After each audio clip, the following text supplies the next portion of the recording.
next thing I want to show you is how to put two patches together and deal with the seam allowances. Because in hand piecing, we don't sew through seam allowances. So the first thing I'm going to do is just pin the beginning stitching line and then the ending one,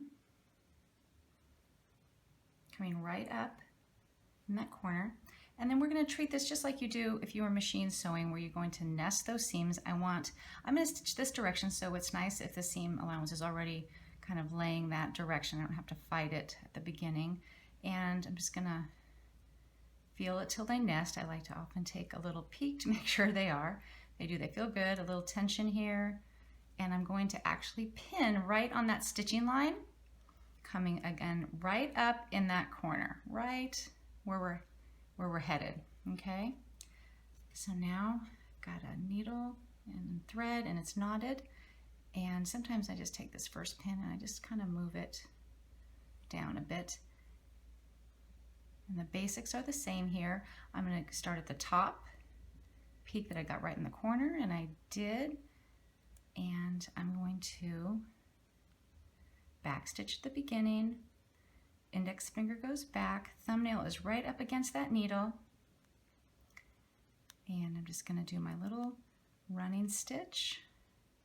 When I get to the pin, I didn't really need that there, but never hurts.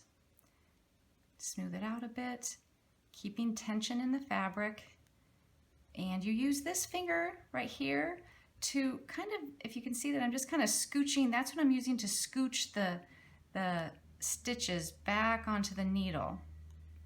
Okay, so now I'm coming up on that seam allowance, and let me fix that. And I'm going to, you don't want to sew them down, so what I'm going to do is I'm going to pull it out of the way. I'm going to pull those back, and then I've got my pin right there, so I'm going to back stitch,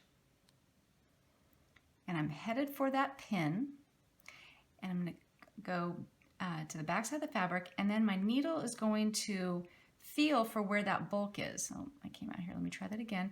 Feel for where that bulk is, and it kind of pops right up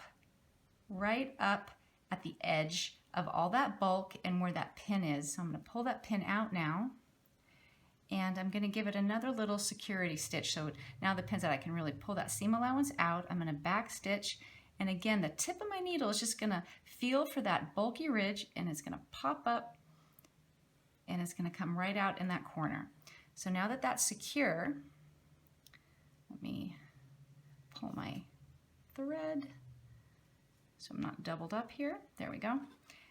Now I'm going to hold this up like this, and I'm going to insert the needle right at that corner, and I'm going to go right through the two pieces of fabric and come right out in the corner on the other side.